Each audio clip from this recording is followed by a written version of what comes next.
Saya baru berani pulang ke rumah agak lama setelah ada hasil tes. Jadi setelah hasil tesnya bilang saya negatif, oke, saya berani. Tapi tetap saya lakukan social distancing, saya nggak berani deket-deket sama anak perempuan saya memang relatif dekat dengan saya. Tapi ketika COVID ini ya pengen meluk, tapi ya gimana ya, kita hanya bisa lihat dari jauh dan kemudian ya cuma merentangkan tangan gitu, seolah-olah berpelukan gitu. Suatu waktu saya terima message ya, yang bilang bahwa dia kangen, ya, ngedoain semoga saya baik-baik saja, dan di situ saya yang merasa waduh, ya dari sisi tenaga medis ya ini hal yang paling berat sebetulnya.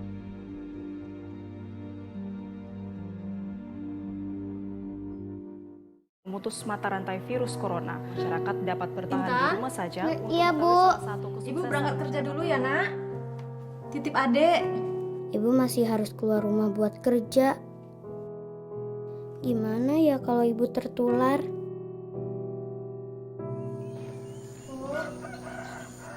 Ya.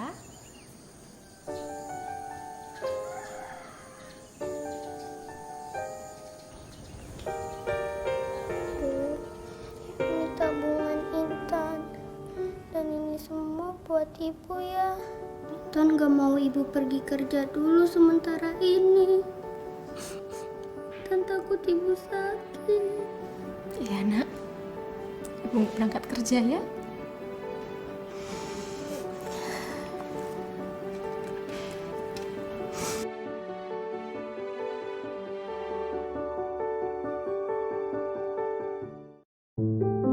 Pemirsa, pemerintah mengimbau masyarakat dapat bertahan di rumah saja untuk memutus mata rantai virus corona. Untuk mengetahui salah satu kesuksesan masyarakat mengelola RT RW mandiri dan Sudah lama saya tidak melihat senyum anak-anak.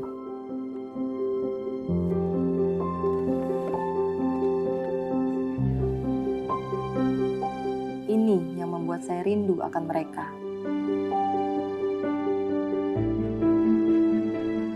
Tetapi saat ini jarak memisahkan kita.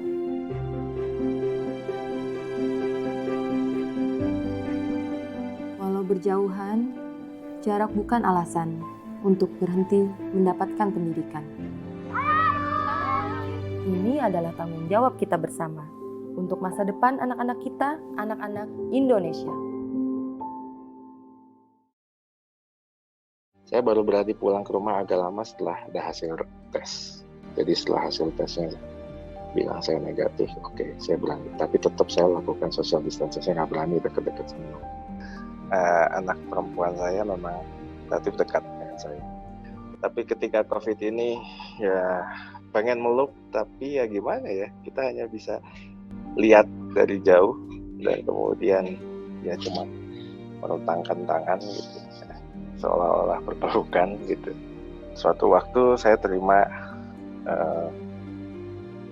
message ya, yang bilang bahwa dia kangen, ya, ngedoain semoga saya baik-baik saja, dan di situ saya yang merasa waduh, ya dari sisi tenaga medis ya ini hal yang paling berat sebetulnya.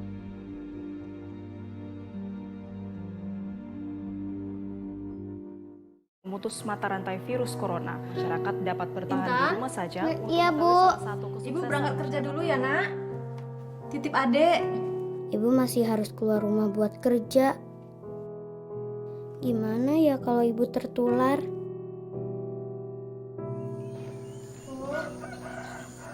Ya.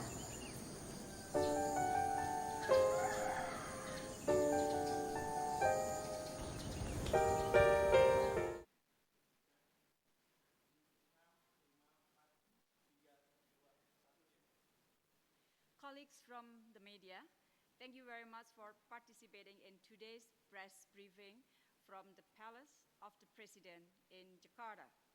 Today is the 5th briefing that we had so far, and I have the honor today to be accompanied by my good colleague, my good friend, Minister of Education and Culture, Mas Nadim Makarim, and he will share with you how he managed the education system during the pandemic. And of course, Professor Wiku Adisasmita is with us also to share and brief us on the development of issues directly related to COVID-19. Colleagues from the international media, allow me to update or share with you some issues related to my portfolio. First is on Indonesians returning home. In total, as per yesterday, more than 95,000 Indonesian, or to be more exact, 95,102 has returned home. The majority of them are those coming from Malaysia and Indonesian crew working at cruise ships. Between 19 March until 13 of May 2020, 74,817 Indonesian have returned from Malaysia. 21% of them returned via land transportation, 64% via sea transportation, and 15% via air transportation. Meanwhile, 15,820 Indonesian crews have returned so far from 21 countries, arriving in Indonesia through dedicated entry points, namely more than 41% via Ngurah Rai Airport, about 44% via Soekarno-Hatta Airport, and then around 8% via Tanjung Priok Port, and almost 6% via Benoa Port. On top of that, around 4,465 Indonesian have returned home via self-repatriation from 28 countries, which include 15 Indonesian from Singapore that arrived in Surabaya yesterday. One thing that I would like to underline here, mandatory health protocol is applied to all returnees as regulated by the Ministry of Health. And furthermore, the government will also issue or publish a protocol book on self-quarantine for returning Indonesian from abroad. At this very moment, the National Taskforce of COVID-19 is working closely with relevant ministries and stakeholders to finalize this book or the guidance of self-repatriation. Colleagues from the international media, my second point is Indonesia continuous engagement in the Ministerial Coordination Group on COVID-19 meeting. I usually call it the International Coordination Group on COVID-19 or ICG. On Tuesday, 2 days ago, the group met again for the 8th times, and I was the lead speaker on the role of private sector in the supply chain during COVID-19 pandemics. 11 ministers participated in the meeting: Australia, Canada, Germany, Italy, Morocco, Peru, Singapore, South Africa, Turkey, and the United Kingdom. During the meeting, I underlined the essential role of private sector in addressing the pandemic by being part of the solution. In this regard, Indonesia proposed the establishment of a platform that can facilitate greater cooperation and collaboration among private sectors to produce the need for medical supplies and equipment amidst the surge in global demand for the said supplies. So basically, the platform will serve as a catalyst for private sector of different countries to share information on their capacity and resources and what needs they sought from others through cooperation in regard to the production of medical supplies and equipment.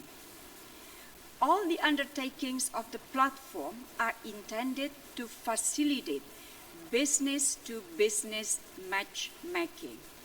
And this platform is doable. And for sure, any future engagement must comply with applicable rules and procedure in respective countries, including in relation to product quality standards and competition law. Moreover, this platform should be in line with the fundamental principle of the WTO. And after presenting the initiative, the platform that I mentioned, I received positive support from the meeting, and ministers agreed to follow up the initiative. This initiative is one of the Indonesia efforts to promote innovative cooperation amidst the pandemic. And my third and last point, colleagues, is on COVID-19 and peacekeeping operation, or PKO. As we are all aware, COVID-19 has enormous impacts for all countries, including countries affected by conflict. The situation on the ground, which is already fragile due to the ongoing conflict, is now worsened by COVID-19 due to the limited health infrastructure, fragile security, challenging economic situation, and their humanitarian condition. COVID-19 has impacted the implementation of the mandate for PKOs. Among others, difficulties in engaging with conflicting parties to foster peace and mediation effort, and then limitation of the movement and activities of peacekeeping personnel and humanitarian access, and then logistical and rotation difficulties due to unavailability of transportation and air travel. During the UN Security Council meetings, Indonesia always stressed the importance of safety and security as well as health of the UN peacekeeping personnel. In this regard, Indonesia co-sponsored the UN Security Council Resolution number 2518 on the safety and security of peacekeeping personnel, which is adopted on the 30th of March 2020. Based on the UN Secretariat data, COVID-19 cases have been confirmed in all countries and territories hosting peacekeeping operation, that is in 13 missions, 13 missions. 64 peacekeepers have contracted the virus. Most cases are in MINUSMA in Mali. 23 of them have already recovered. To date, there are no Indonesian peacekeepers infected with COVID-19, but we remain alert and continue to closely follow developments on the ground. As the largest troops and police contributing countries, or I call it TPCCC in the Security Council, or the 8th largest TPCCC in the UN, Indonesia will continue to closely follow the impact of COVID-19 to our peacekeepers.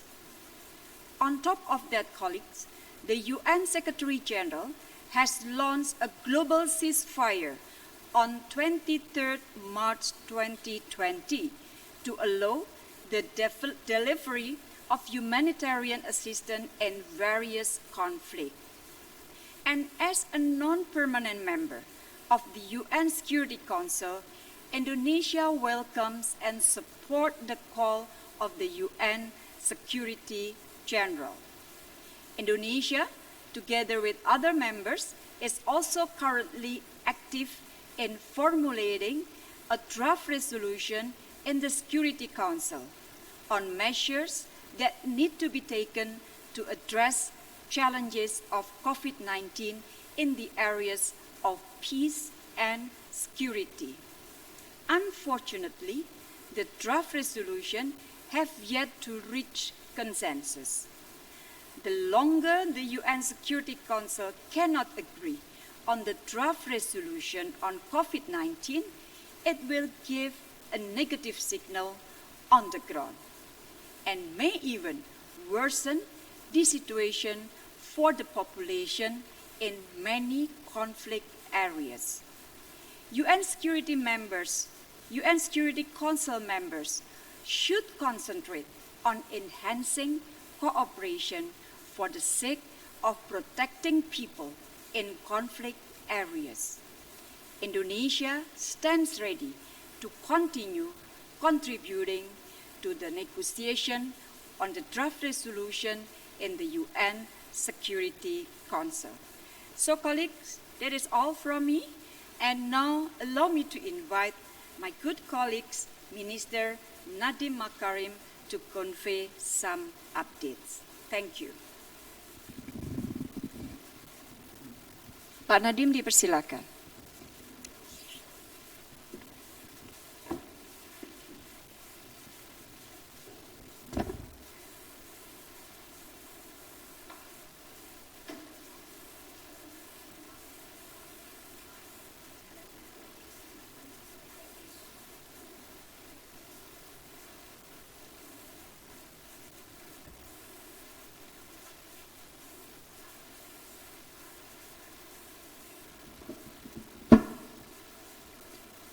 Thank you so much, Minister, for inviting me for this press conference.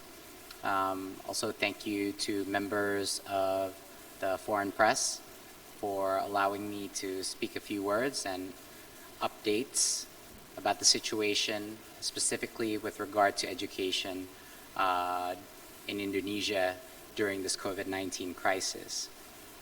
So I think the first most important point is that the situation even before the COVID-19 crisis was already a very challenging situation for education in Indonesia.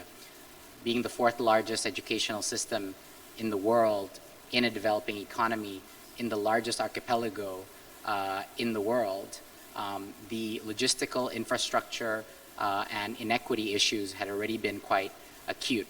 So the COVID crisis exacerbated a lot of those trends. But the team in the Ministry of Education are doing everything in their power night and day to try to improve the situation and also try to mitigate the biggest risks throughout this crisis. So it's important that from the very beginning when the COVID-19 crisis occurred, that the Ministry of Education took a principle-based approach in how to make decisions.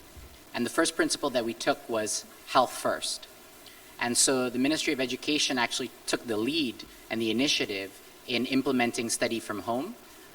We worked together with all the districts in Indonesia to encourage and support them and through the transition to studying from home.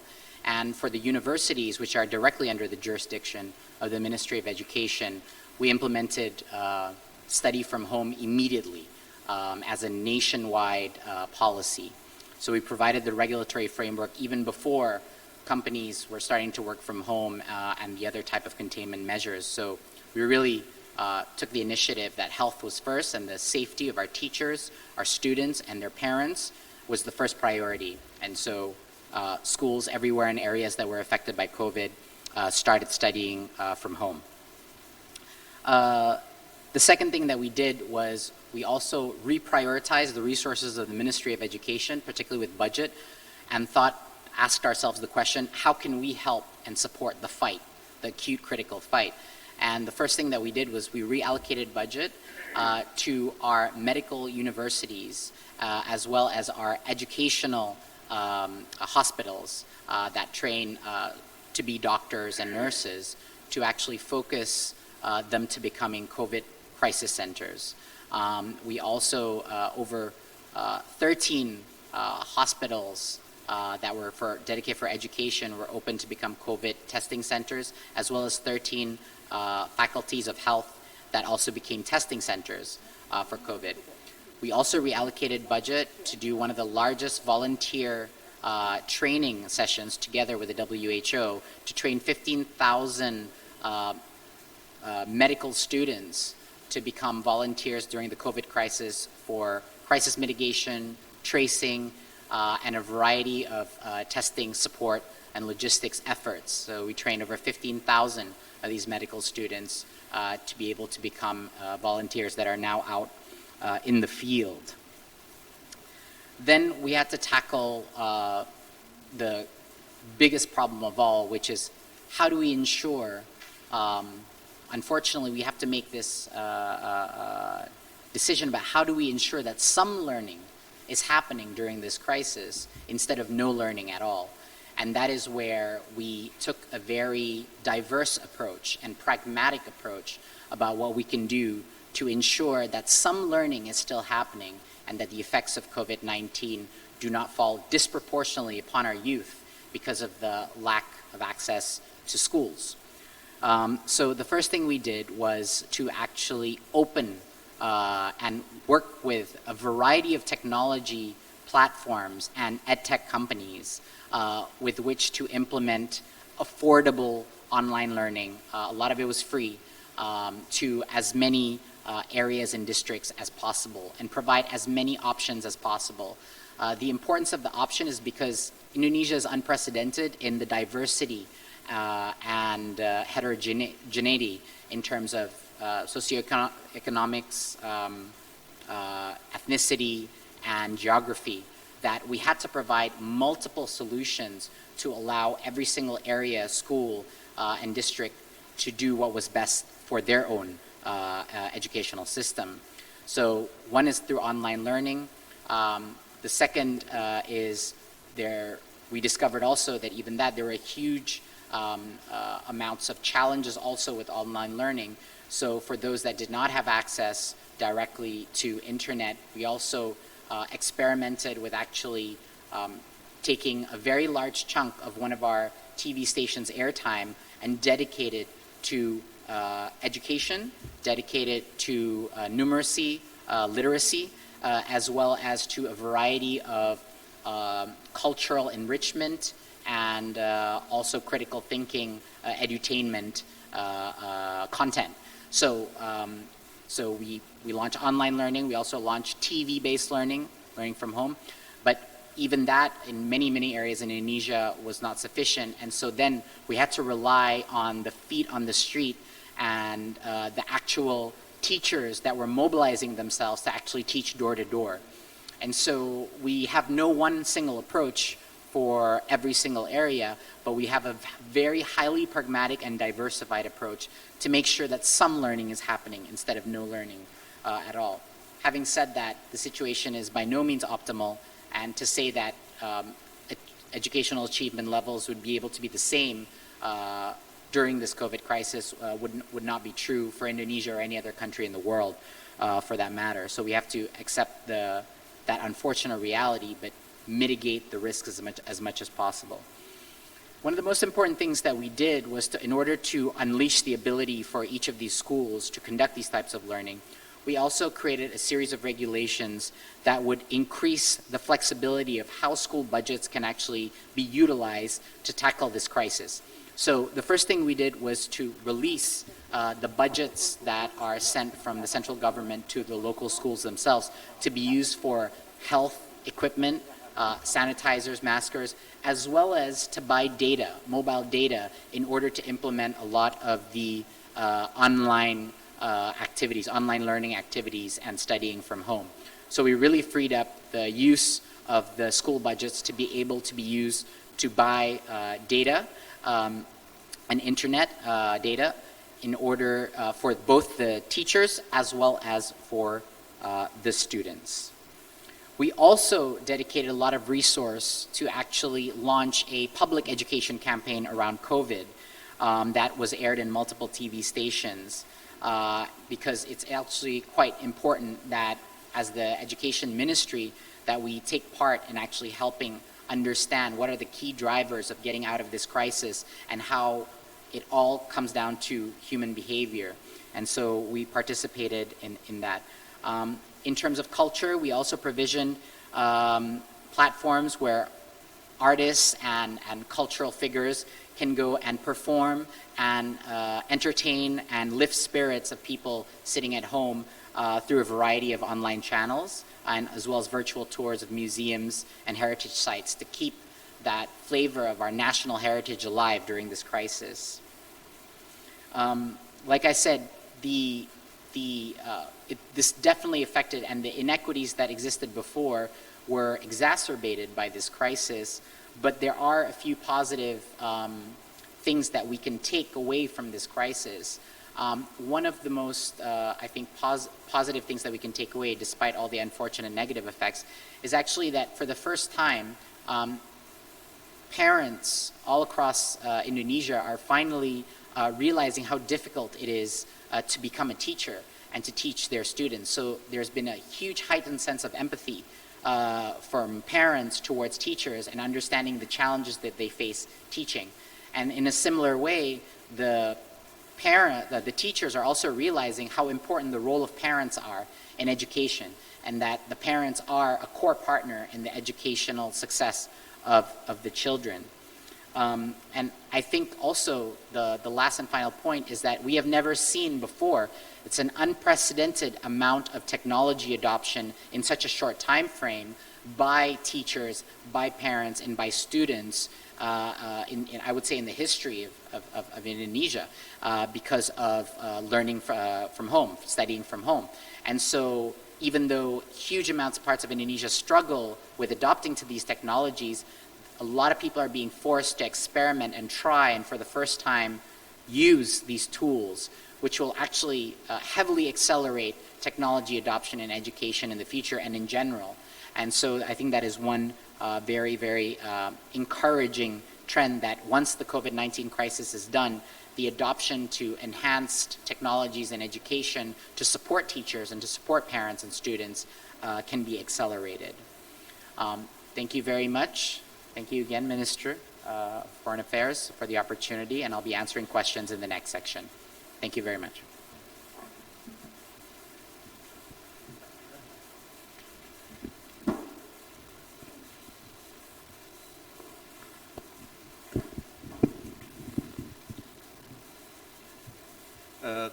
Good afternoon. Thank you for the international media colleagues that are joining these occasions.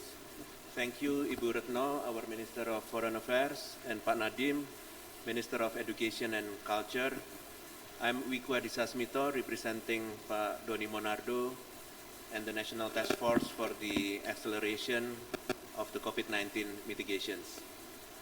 For the umpteenth time, we, the humankind, are forced to face another pandemic.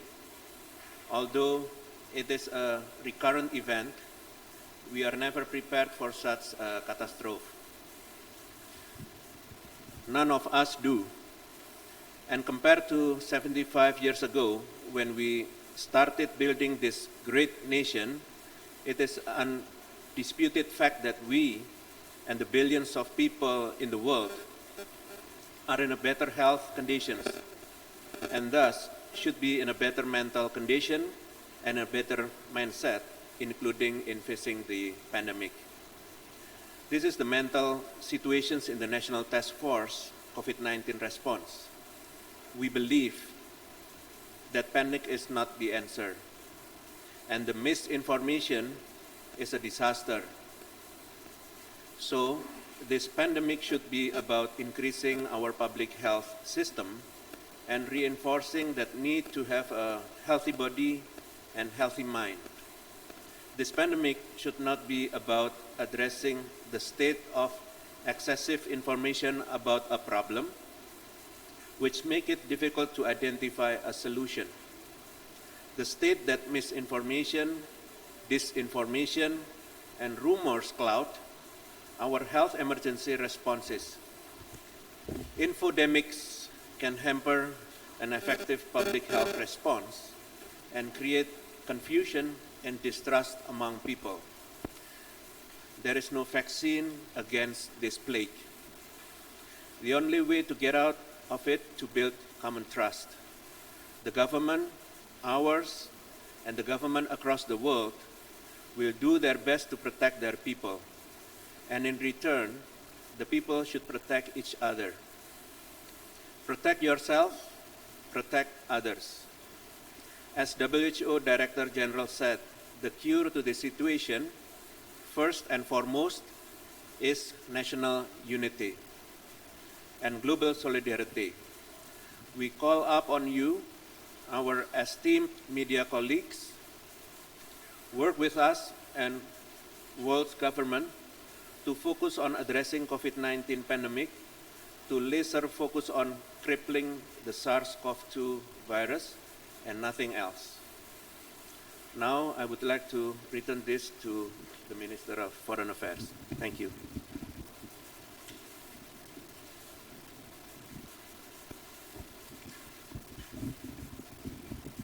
Well, thank you very much, Minister Makarim, and thank you very much, Professor Wiku. Colleagues, now we move on the Q&A session as usual, and so far we have received questions from 9 medias: Morocco Press Agency, ABC, Voice of America, Anadolu, China Central TV, Channel News Asia, Sky News, Deutsche Welle, and AFP. And of course, Minister Makarim will answer questions related to the education sector, while Pak Wiku will provide some technical updates and data as well as all the technical details. And on my part, I will address questions related to my portfolio. So my first response is 4 questions from Moroccan Press Agency in regard to the latest development of international cooperation for COVID-19 mitigation. To date, Indonesia has collaborated with 104 international partners, comprising of 10 countries, 10 international organizations, and 84 NGOs. And then to answer question from Deutsche Welle in regard to further investigation on human rights violation against Indonesian crews on Chinese vessel, I would like to convey some updates. I met with 14 Indonesian crews on Sunday, the 10th of May, and gather further information on what they had encountered during working on the fish vessels. Before the meeting with the crews, I also met the investigation team from the police. And then on the 13th of May, I had another meeting with the investigation team and directly led by the chief of Criminal Investigation Agency, and I'm so glad to hear the strong commitment of the police to follow up the cases. And then on May 11, my ambassador in Beijing also met again with the Ministry of Foreign Affairs of China to follow up previous discussion. And I do hope that the Chinese government will fulfill their promise to thoroughly investigate the cases. Going forward, our efforts are aimed to ensuring rights of the crews are fulfilled, and then follow up of this matter through legal process, both by the authorities in Indonesia as well as by Chinese authorities. And then on top of the legal process, the Ministry of Foreign Affairs just yesterday facilitated the meeting between the companies and the families of 2 deceased crews, among others, to ensure swift settlement of the crew's financial right, as well as to provide further clarification on the sea burial of the deceased crews. In regard to question by Voice of America on further development regarding the Ministerial Coordination Group of COVID-19, or I usually say it ICJ, especially on the access to vaccine for all countries and the response by member countries such as the UK, Germany, France, and Canada, I think I had explained this in my previous meeting, and I don't want to repeat it again. And the last meeting, that is the 8th meeting that I mentioned during the briefing, I had also mentioned about the result of the ICJ meeting that was held 2 days ago. And then on the vaccine, yesterday I had a phone conversation with the Foreign Minister of Costa Rica and discussed again about access to vaccine and medicine for all countries.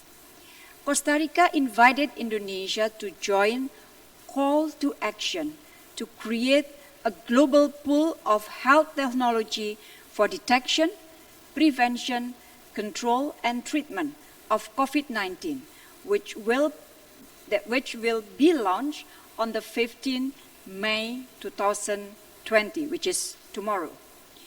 In principle, Costa Rica call for action is in line with the Indonesian position on equitable access to vaccine and medicine, which is needed to tackle the pandemic. Further collaboration with various countries are needed, of course, to ensure the initiative works well. Furthermore, Indonesia is also a co-sponsor of the draft resolution of WHA 73 that is on COVID-19 response at the World Health Assembly. The negotiation was concluded just yesterday, last night. I talked with my team in Geneva and in Jakarta, and the adoption will be held next Monday. So Indonesian inputs on accessible and affordable vaccine, as well as equal distribution and flexibility of trips, were taken on board.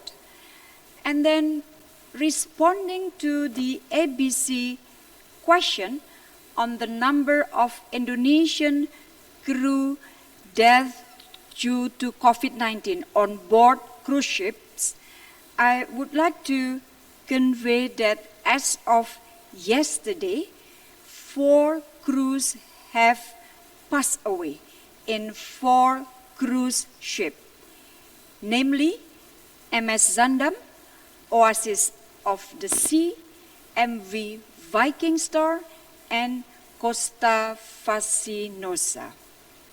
And then answering the Deutsche Welle question on the surveillance control of 30,000 returning Indonesian migrant workers, I believe that I have mentioned this earlier during my presentation, that mandatory health protocol is applied to all returnees. And then it brings me to the question from China Central TV on China orderly resumption of production, its economic development status, development potential, and development prospect. What I would like to say is that China is one of the Indonesia important partner for trade and investment. On top of China, ASEAN, ROK, Japan, India, US are among our key partners as well. And Indonesia always stands ready to continue building strong relations with all partners based on mutual benefit, mutual interest, and mutual respect. Now that I have answered the question directed to me, and now I give the floor back to Minister Makarim to answer the question directed to him, and then after that, of course, to Professor Wiku. Thank you very much, colleague, for giving me some question.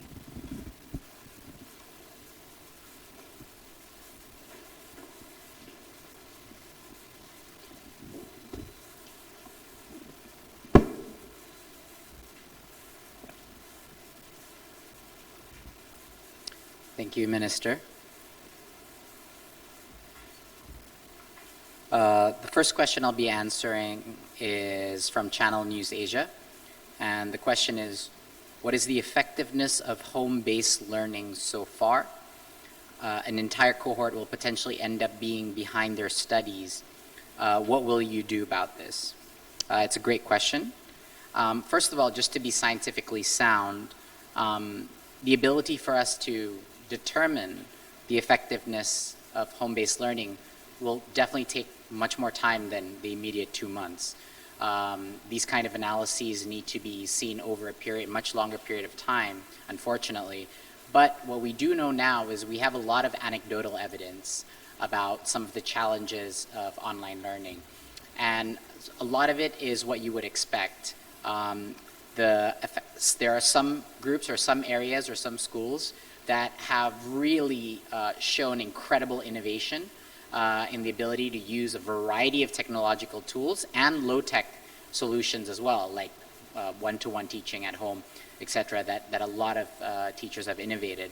But there are also some areas and some schools that are a little bit slow, behind in the curve, and therefore are at bigger risk. So there's a very, very wide discrepancy of the effectiveness of home-based learning. I would say that the most encouraging thing that we see is not actually the effects today and whether or not it will actually be able to compensate for children not being in school.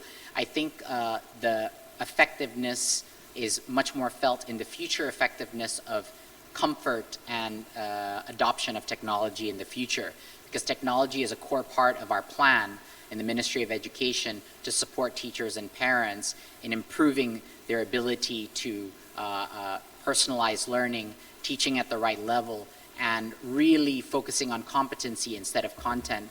And technology plays a pivotal role at an educational system of this size. So I think some of those positive effects of home learning will be felt after the COVID-19 crisis and not so much during the crisis itself. Some of the things that we did from a regulatory perspective to mitigate the kind of the risks of home learning is we actually created a regulatory framework that did not force teachers to actually complete comprehensively the curriculum towards this final semester. We did something quite dramatic too, is that we were going to change the national exam anyway next year to be more like PISA, to be more analytical based, but we decided to accelerate that and cancel the national examinations this year that would be happening right now, primarily for health issues. But these two things that we did, both relaxing the requirements on completing the syllabus as well as lifting the national exam for this year or canceling it for this year, actually enabled more flexibility in teachers to focus on foundational numeracy and literacy subjects instead of trying to cover the entire gamut of the curriculum. And we thought that was very important to give that time and flexibility for teachers to adapt to this new situation during the crisis. Next question is from also from Channel News Asia, and it's a quite a similar question to the question from Voice of America, so I'll answer it at the same time. The first question is, a lot of children in Indonesia do not have internet access and also even TV to watch TVRI and its educational programs. What will you do about this? And the Voice of America question is, how do you overcome the gap between families who have internet and not in online learning during a pandemic?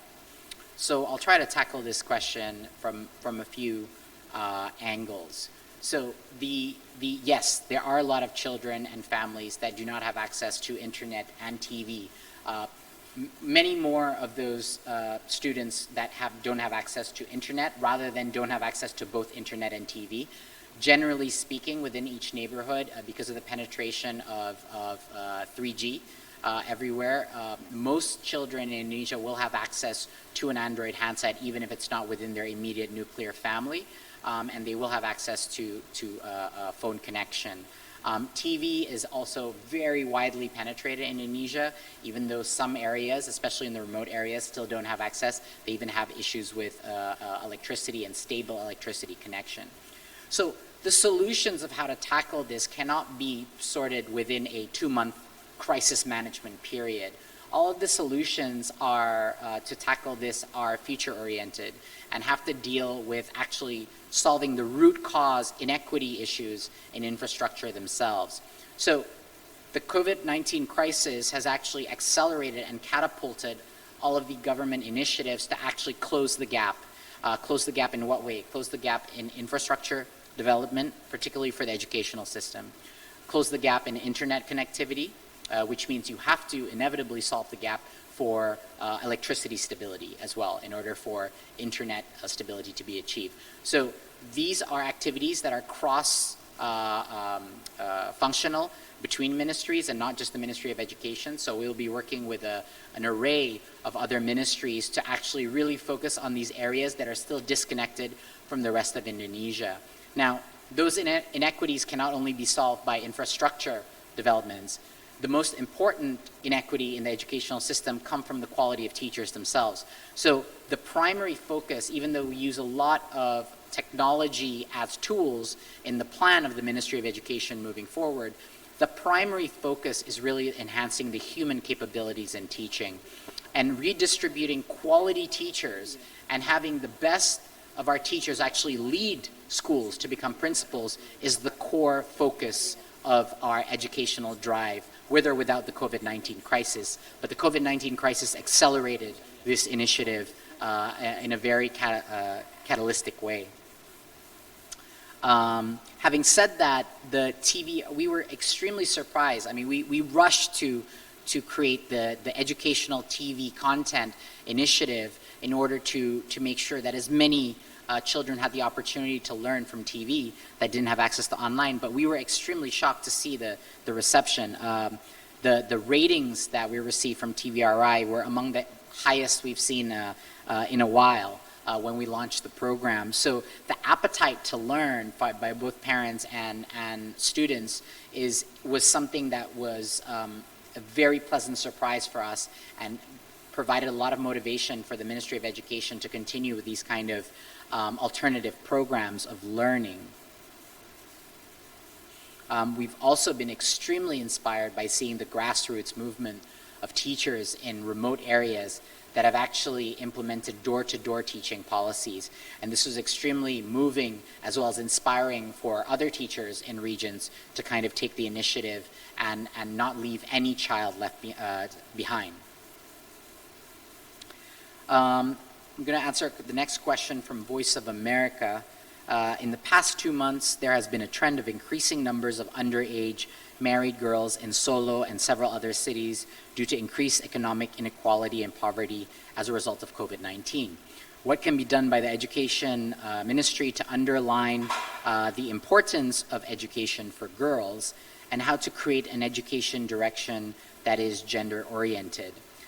This is a fantastic question.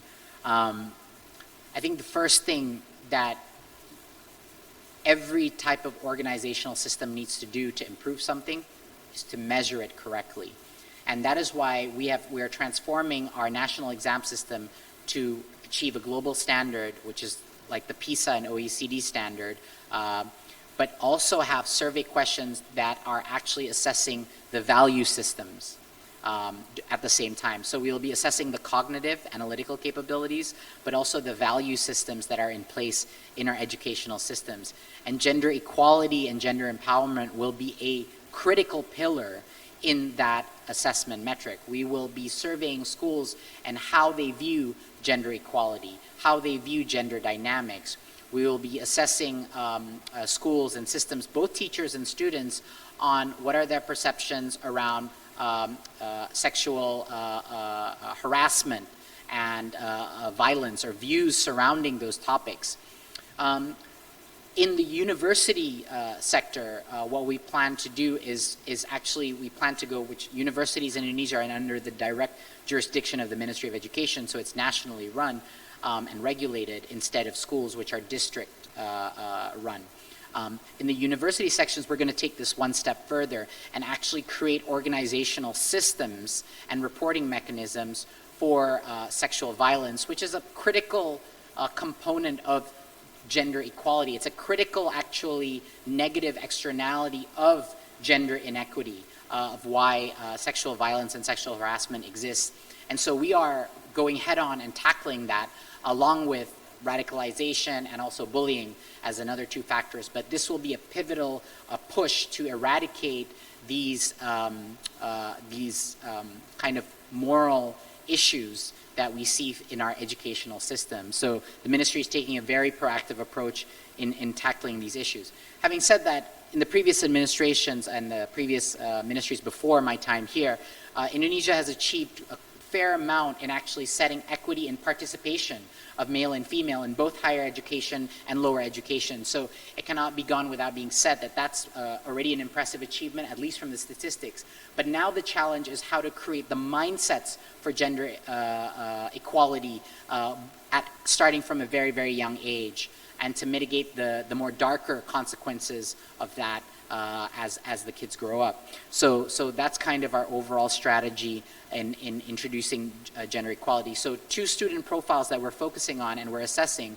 One is actually morality and ethics, and the second is universal citizenship.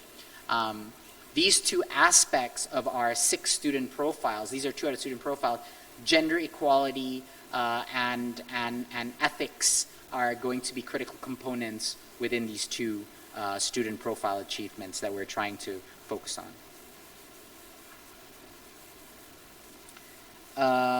A lot of teachers, the next question is by AFP.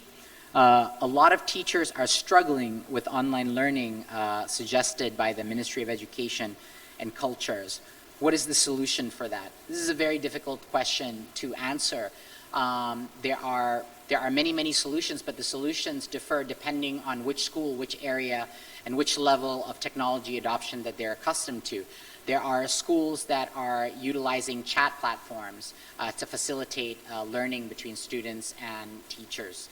There are schools that are using learning management systems or more advanced platforms that are dedicated for education to actually implement learning from home. There are schools that are strictly using video conferencing tools and doing a lot of asynchronous live school sessions doing this. And then there are schools that simply because of infrastructural issues are doing door-to-door, still manual, but door-to-door training or tutoring of their students, which are quite admirable. Everyone is learning at the same time, including the Ministry of Education. So a very diversified and very scientific, we're taking a very scientific approach by taking this time to observe and getting anecdotal evidence and seeing what actually works in these technology platforms and what don't, so that when we return back to school after this crisis, we are able to scale up the solutions that we know work for which segments of our educational system the best. As we would have expected, the ability for university students to adapt to learning from home, even though they have their own challenges from a budgetary or utilizing data and quota costs that have increased high, they are much more quick to adopt as university students to the online learning part, especially the students, even more so than the professors themselves. So we've seen that as a very, we expected that, but I think the struggle to adopt really is happening in our lower educational system, and that's where the challenges will go. But we'll take the best of what works, and we'll eliminate the things that didn't work, and we'll apply that in moving forward of how we're going to use technology in a non-COVID crisis situation, whether we want to employ hybrid learning, whether we want to use technology for personalized or segmented groups or cohorts in classes, how we're going to use assessments to break up classes into smaller chunks based on their competency level. These are all the kind of the next generation tools that are now being stress tested in the COVID-19 crisis. The final question I will answer is from AFP as well, is what has changed in the Indonesia education system amid current COVID-19 pandemic, e.g. learning materials, syllabus, or assessment? So what hasn't changed? I think that's the better question. I think everything has changed pretty dramatically, not just in Indonesia, but around the world. I think the first thing that will be a new normal is the use and adoption of technology tools for teachers, students. I think that will fundamentally change how students and teachers interact. The ability for teachers to actually break up their class into more effective learning groups and do that, you can only do that with technology. The ability for teachers to implement project-based learning and have kids independently do activities project-based and being mentored remotely, so they don't have to do it within a synchronous class environment in class. I think those are all big opportunities that will permanently be changed by the COVID-19 crisis. The second is the role of parents. I think this will permanently change in the educational system. The interest of parents and the ability of parents to participate in the educational learning of their children will be a wave that is accelerated, and this is a very positive wave.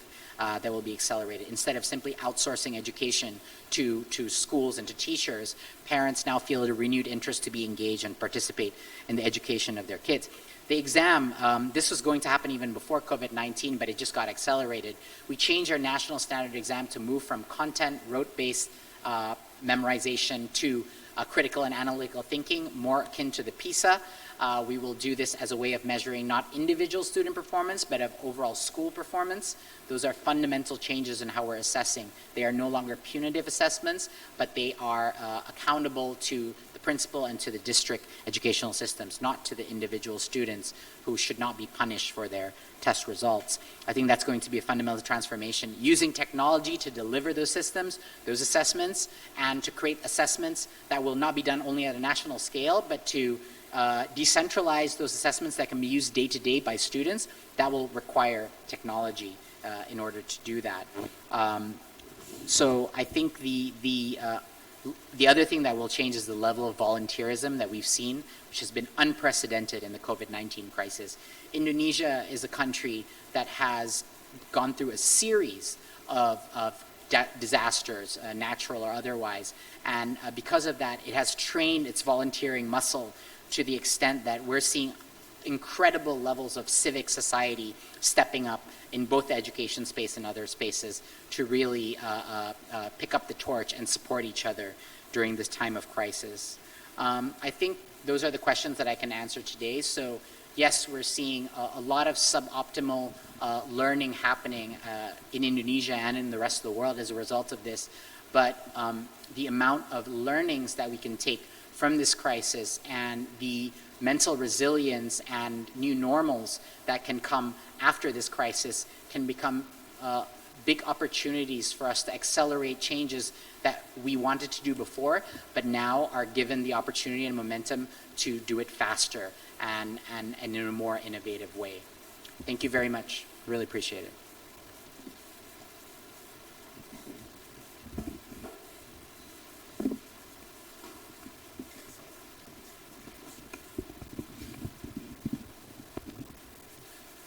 Okay, I'd like to answer questions from the media. I have 9 questions. The first one is the most difficult one. So the first question is from the ABC and the Morocco Press Agency.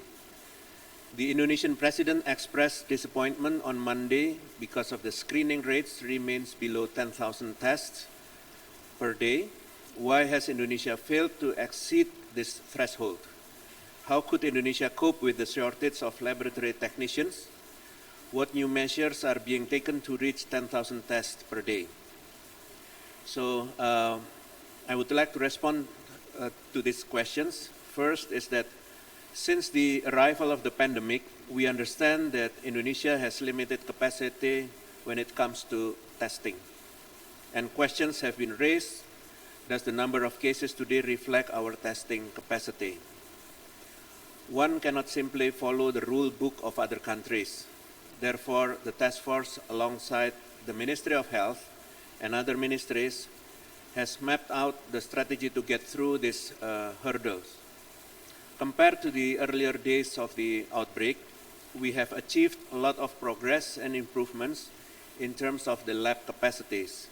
The number of the labs capable of performing the test have been ramped up. Indonesia has also embarked producing its own test kits by March, and we keep exerting to escalate the number. Steadily increasing numbers of referral laboratories and providing testing equipments to priority laboratories. Local governments have also stepped up in finding alternatives to conventional laboratory testing. One of the prime example is from the West Sumatra province. The region has been able to develop a method of pooling test for COVID-19. It has been held in 5 districts or cities and is awaiting evaluations. Although the pooling test is commonly used in laboratories, it can be valid enough to be represented in the populations if combined with the epidemiological methods. So this is one of the innovations that has been developed by the local governments. With the current data integration, we are able to map out the burden of the disease so that we know how to treat them. Hopefully, in the days ahead, Indonesia could suffice the need of COVID-19 testing. We are aware that this is a tough task, but we are trying our best. The second question is from the NHK, Morocco Press Agency, and also ABC. When will the epidemic peak to be reached in Indonesia? Any chance of a second wave?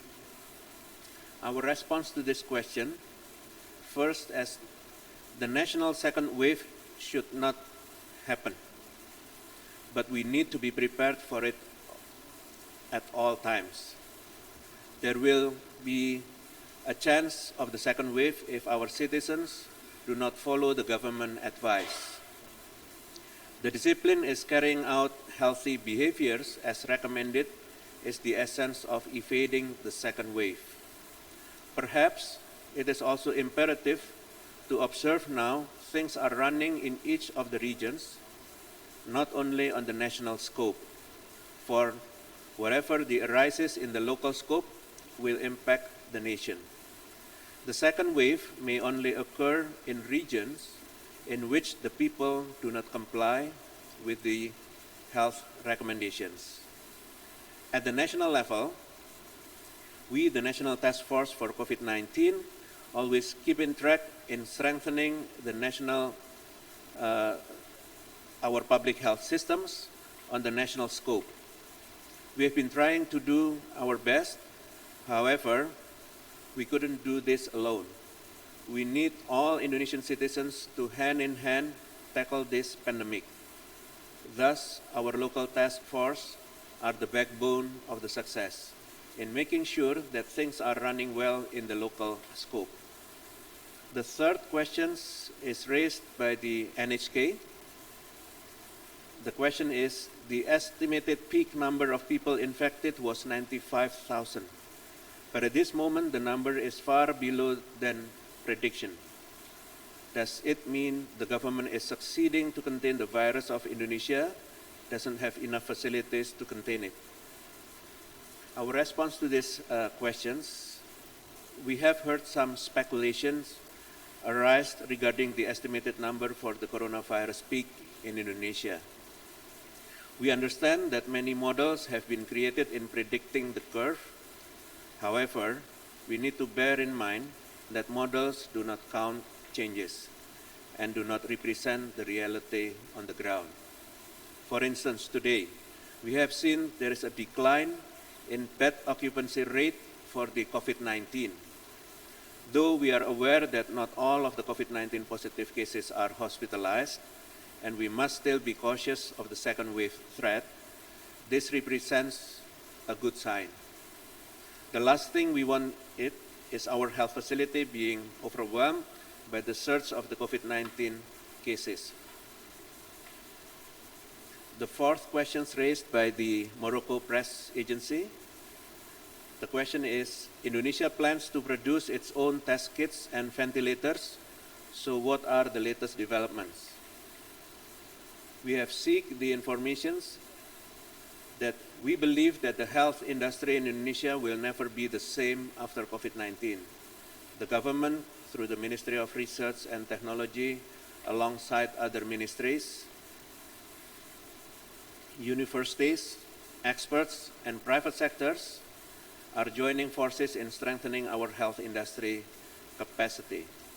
Medical devices for test kits, namely non-PCR, PCR-based rapid tests, are in the stage validation test, and registrations at the Ministry of Health later this month is expected to be produced. For ventilators, it has been reported that there have been 4 prototypes ventilators that have been tested by the device. One of the ventilators from the Institut Teknologi Bandung, ITB, has passed clinical trials and obtained permission to use emergency condition. 3 other ventilators from the University of Indonesia and the Ministry of Research and Technology are in the process of clinical trials. The fifth question from the Morocco Press Agency. If the viral epidemic persists in Indonesia, does the country not envisage a scenario of cohabitation with COVID-19? Indonesia government actions to mitigate the biological disaster of COVID-19 pandemic is also to facilitate Indonesian citizens to change their behavior toward a healthy lifestyle and a good personal hygiene. Parallelly, we do preconditional approaches, measurement of the timing, coordination between the central and local authorities, sorting down the priorities, and monitoring and evaluations as a huge strategic plan in accelerating COVID-19 handling in Indonesia. Virus is also a God creation of what we are. It is created by nature as the natural imbalance happens globally, and so do other diseases which exist to date. All in all, this is all up to nature. If we protect the nature, nature will protect us. And if we bring imbalance to nature, nature will bring imbalance to us, as what happens today by the presence of COVID-19. Pak Doni Monardo, the head of the National Taskforce, always remind us with Al-Quran, 41st verse of Surah Ar-Rum. I just read this. Corruptions has appeared throughout the land and sea by the reasons of what the hands of people have earned, so he may let them taste part of the consequence of what they have done, that perhaps they will return to righteousness. People nowadays should remember Hablum Minallah, Hablum Minanas, which encourage relationship not only with humans, but also with the God. We emphasize that the new approaches, behaviors can enable us as human beings that have high adaptation skill to adapt once more to this global change in order to regain balance between human and nature. The 6 questions from Channel News Asia. Bapak Doni Monardo said that those under 45 years can be allowed to go out and work. When is this going to be implemented? What are the conditions for this to happen? What will this be for all industries and occupations? Our response is Even during the PSBB, there are 11 types of occupations that are allowed to resume activities. This can be done with the record of applying PSBB with the discipline, wearing a mask, keeping a distance, washing hands frequently when they get home, and taking a shower and changing clothes. And this is applied to all ages. From the COVID-19 data we have recently, people from the age 45 years and below have a smaller risk of death, around 15%, and above 46 years have a risk of death reaching 85%. If anyone has a comorbid disease, it will have a higher risk. This data has provided navigation for us to protect our most vulnerable groups of people, but we cannot only depend on the mortality data only. Health comes first, well-being too. There is no trade-off between public health and the economy. They are intertwined, entangled. There is an urgent need of the people to shift ways of living and working. The composition of our economic growth is mainly supported by the household consumption. Productive labor force in Indonesia, according to 2019 BPJS data, nearly 130 million, can still contribute to the economy. The workforce that is expected to be productive, of course, must be healthy, does not have any accompanying diseases that are at risk of becoming fatal if exposed to COVID-19, and they have to travel only those who work according to the COVID-19 to the field allowed by the PSBB regulations. Health essential daily needs, energy, communication, and information technology, finance, logistics, hospitality, construction, basic service industries, public utilities that are designated as national vital objects and or certain vital. For other sectors, an analysis will be carried out to determine risk and benefit if allowed to work by looking at the readiness indicators. The 7th questions from the Morocco Press Agency again. When will the restrictions on the entry of foreigners into Indonesia be revised? When will airport activity return to normal? These regulations will be updated in stages with regard to Indonesia's preconditions and readiness. There are protocols that must be followed. At the present, certain domestic flights have been opened conditionally. Recovery of activities at the airport will be carried out in stages, taking into account multi-sectoral readiness, health, economy, and social. If an area is considered to have met the readiness indicators of the sector, it is not impossible that the airport there will be opened. The 8th questions from the Anadolu and CNA. The government has mentioned several times about plans to ease the large-scale social restrictions. What are the concrete plans for this, and is there a clear timeline?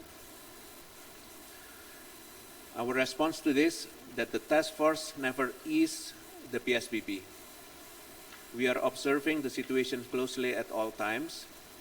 We are aware of any change and fluctuations that may happen ahead. Currently, there are 34 provinces and 415 districts that have established a local task force working together combating this pandemic.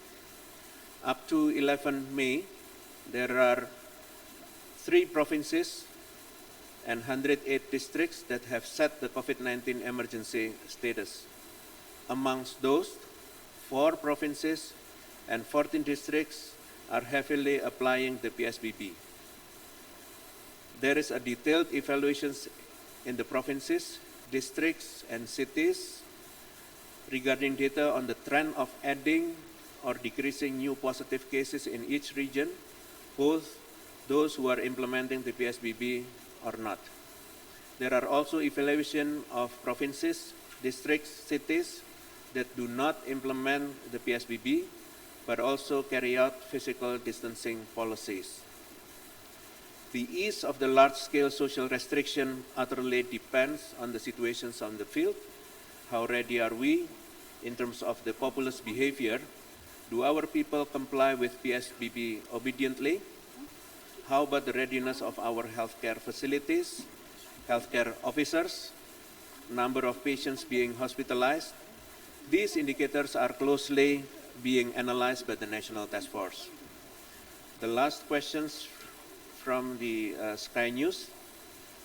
Experts have said conditions are Tomohon and Langguan are prime for the spread of another disease. What is your reaction? How worried are you that another pandemic could break out from the animal trade and market in Indonesia? What are you doing to stop this? We always need to be cautious of the possibilities of other diseases of tomorrow. In order to be ready for another threat of emerging diseases, we should prepare all of our capacity, capability, and even policy. Detect, prevent, and respond. These three are the essence of strategy in tackling the outbreak. In order to have a healthy world, the health of three aspects, human, animal, and environment, is essential. This is what we call the One Health approach. Just to remind you that some of us have been trained and have constantly learned the evolving risk of viral infections and pandemic potentials. 15 years ago, Indonesians got together and addressed the bird flu threat and managed to cut the human fatalities from hundreds to close to none. 8 years ago, we made sure that our Hajj pilgrims came back healthy to their villages in the midst of the MERS-CoV pandemic that started in Saudi Arabia. In closing, I would like to say that yesterday marks the 2 months of the task force. The baseline is none. No task force, no coordinated massive scale response before the task force. But beyond these numbers lies a far bigger strength, solidarity, and humanity. In facing those global crises, we have strengthened our public health system by focusing on promoting a healthier lifestyle for all Indonesians. Healthier behavior will contribute to an increase of our stamina and, most importantly, of our mental well-being. Indonesians have been learning the saying, mens sana in corpore sano, since basic school.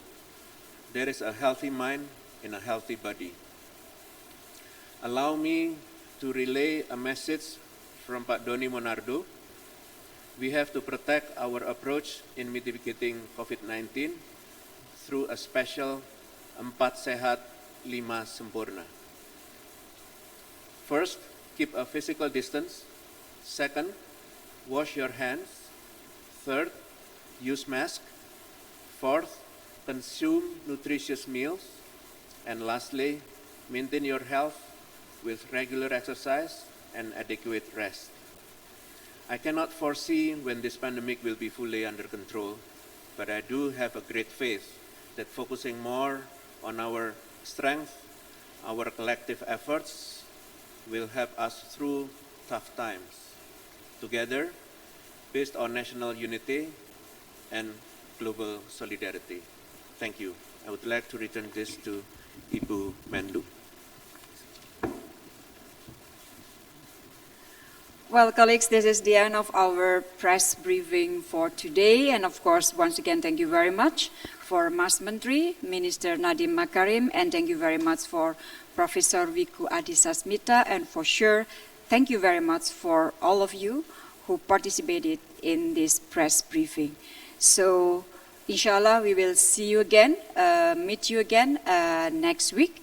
And to conclude, as usual, stay strong, stay healthy, stay united. Thank you very much.